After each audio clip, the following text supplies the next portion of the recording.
So I'm sure you know what everybody's freaking out about. Donald Trump says he wants to level Gaza, get rid of all the buildings. And then he says the same people who are occupying it should no longer be occupying it. He's going to turn it into the Riviera of the Middle East and economic development. Now, how do the 1.8 million people who live there feel about it? How do you feel about that? Level Gaza. Like, what does that even mean? What's up, beautiful people? Welcome back to my YouTube channel. Thank you for stopping by once again. I appreciate y'all. So, in today's video,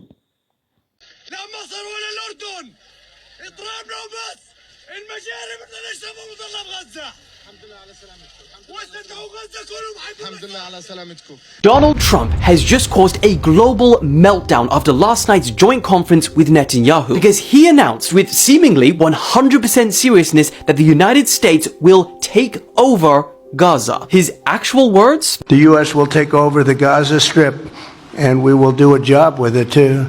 We'll own it. Now, the plan he laid out implied that the 1.8 million Palestinians would move out and be resettled somewhere else, like Jordan or Egypt. And then the United States would go in and be responsible for dismantling the unexploded bombs, leveling the area out, which he called a demolition zone, and then rebuilding it into, quote, the Riviera of the Middle East, full of job opportunities, hotels, restaurants, etc. Effectively turning Gaza into an American-controlled hub for tourism and business. When asked about who would live there, he said, I think the entire world. Representatives from all over the world will be there. Palestinians will also live there. Many people will live there. So what does the rest of the world think? Well, Netanyahu, of course, loved the idea. He called it a history-changing move and is fully on board. US Secretary of State Marco Rubio said that the United States stands ready to make Gaza beautiful again. Meanwhile, Egypt, Jordan, and Saudi Arabia flatly rejected the plan immediately, saying that it would destabilize the entire region. Hamas called it ridiculous and absurd, and that any ideas of this kind are capable of igniting the region. Advocacy groups like CARE are calling it a crime against humanity. Congresswoman Rashida Tlaib called it ethnic cleansing. And ultimately, regardless of what people think about it,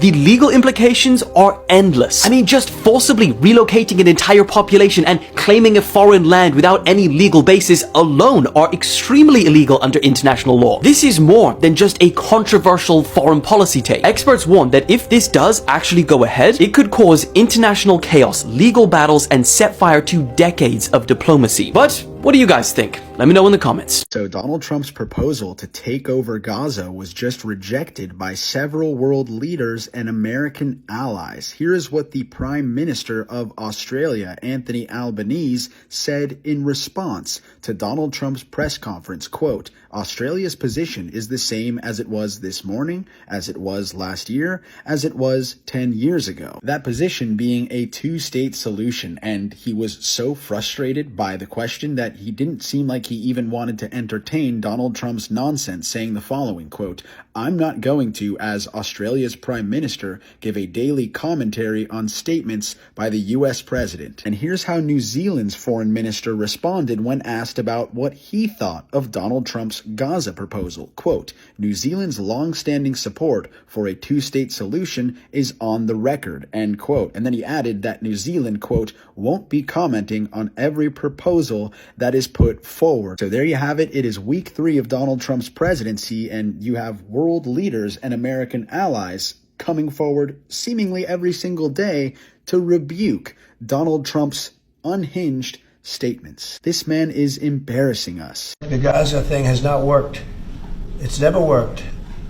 And I feel very differently about Gaza than a lot of people. I think they should get a good, fresh, beautiful piece of land, and we get some people to put up the money to build it and make it nice and make it habitable and enjoyable. And I don't know how they could want to stay. It's a demolition site. It's a pure demolition site. If we could find the right piece of land or numerous pieces of land and build them some really nice places with plenty of money in the area, that's for sure. I think that would be a lot better than going back to Gaza, which has had just decades and decades of death. Well, they could be in Jordan, and they could be in Egypt, and they could be in other places. You could have more than two, more than one, but you could have more than two, and you'd have people living in a place that could be very beautiful and safe and nice. Gaza has been a disaster for decades. Well, I think if they had the opportunity, they'd love it. If they had an alternative to Gaza, they have no alternative right now. I mean, they're there because they have no alternative. What do they have? It is a big pile of rubble right now. I mean, have you seen the pictures of it? Have you been there? It's terrible to live. Who can live like that? Do you support Israelis actually moving back and creating setup buildings? Not necessarily, no. I just support cleaning it up and doing something with it, but it's failed for many decades. And somebody will be sitting here in 10 years or 20 years from now, and they'll be going through the same stuff, the wars. And you know, they've had civilizations on Gaza, many civilizations on Gaza, and they're buried in the sand. Secretary It doesn't seem to work. Here's the update on what's going on in Gaza, Palestine. A quick reminder that a ceasefire has been negotiated between the State of Israel and the Palestinian resistance forces. Both sides agreed, and the ceasefire is holding, has been for a couple of weeks now. Now, Trump has, in this clip I'm about to share, sitting next to him, and this is from the last 24 hours, so it's fresh news, Trump has, sitting next to him, Benjamin Netanyahu, a wanted man by the International Criminal Court, but of course America won't be arresting him, don't be silly, that would be too just. Let's listen to what Trump has to say. I don't think people should be going back to Gaza. I think that Gaza has been very unlucky for them. They've lived like hell. They lived like you're living in hell. Gaza is not a place for people to be living. Yes, very unlucky. Yeah, nothing to do with the State of Israel shelling the Palestinian territory into dust and rubble using American money and American arms. It's just unlucky. How much bad luck can you be subject to, right? It's not, any geopolitical actions, any adverse actions by nation states taking place. And the only reason they want to go back, and I believe this strongly, is because they have no alternative. What's the alternative? Go where? There's no other alternative. If they had an alternative, they'd much rather not go back to Gaza and live in a beautiful alternative that's safe. So if Palestinians had an alternative to Gaza, they wouldn't want to go back there. Fun fact, a large percentage of Gaza's population are Palestinians that lived elsewhere in historic Palestine, now modern-day Israel. But they got booted out by the State of Israel when it was founded. So they've already been displaced. They've already moved once. Why would they be displaced again? I mean, just think about it like this. Why would the alternative for the natives, the indigenous people of the land, be to go live somewhere else? Imagine I live in my house, someone comes and takes a couple of rooms. Eventually, because of just the dynamics of the situation, how things are going, I end up in one room in my house and the rest of the house is owned by someone else. And then they come knocking and say, you have to look for alternatives, man. You need to go elsewhere. Let me find you a solid house or a nice rented property you can find across the street. Bro, this is my house. You go. What? Let's continue. Would Palestinians have the right to return to Gaza if they left while the rebuilding was happening? Now, this reporter basically asked if Palestinians left Gaza and Gaza was rebuilt, could they then come back afterwards to the newly rebuilt Gaza? It is, after all, their home. Have a listen to what Trump says in response to that. It would be my hope that we could do something really nice, really good, where they wouldn't want to return. Why would they want to return? The place has been hell. It's been one of the meanest, toughest places on earth. And right now, I've seen every picture from every angle, better than if I were there. And nobody can live there. You can't live there. So if we can build them through massive amounts of money supplied by other people, very rich nations, and they're willing to supply it. If we can build something for them in one of the countries, and it could be Jordan, it could be Egypt, it could be other countries, and you could build 4 or 5 or 6 areas. It doesn't have to be one area, but you take certain areas and you build really good quality housing, like a beautiful town, like someplace where they can live and not die. Because Gaza is a guarantee that they're going to end up dying. The same thing's going to happen again. It's happened over and over again, and it's going to happen again as sure as you're standing there, Peter. It's going to keep happening. Then the American people will keep protesting, keep asking why America places the interests of an ethno-state thousands of kilometers away over the interests of the American people. Israel, after all, has free healthcare, and that's US subsidized, US funded healthcare, and the US funded military, while Americans are literally paying through the nose for subpar healthcare, as we now know.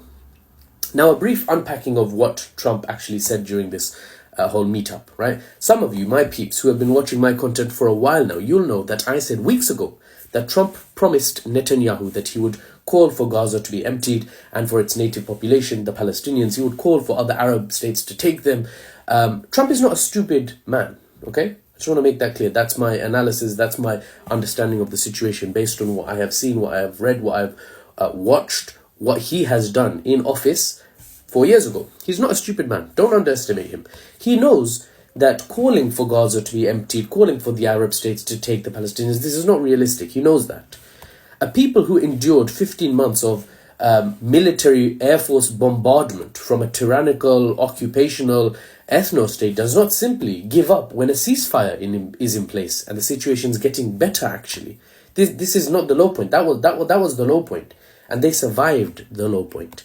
Trump knows this, but to please, or to appease, one could say, the man sitting next to him, who Trump owes some allegiance to, because he took a lot of AIPAC money, and that comes with allegiance. So to please Netanyahu, he at least has to put on a show. He has to say, what Netanyahu wants the American head of state to be saying. So that's what's going on here. It won't amount to anything. Gaza will not be emptied of its native population. This is my forecast. This is my analysis based on the facts on the ground and my experience. It's just rhetoric that he's obligated to speak. But Trump is out here fulfilling, as I said, he's out here fulfilling an obligation to the state of Israel. He has to say these things, even if it amounts to nothing. But American power in the region is weakening. We know that. It has been the case that it's been weakening for quite some time now.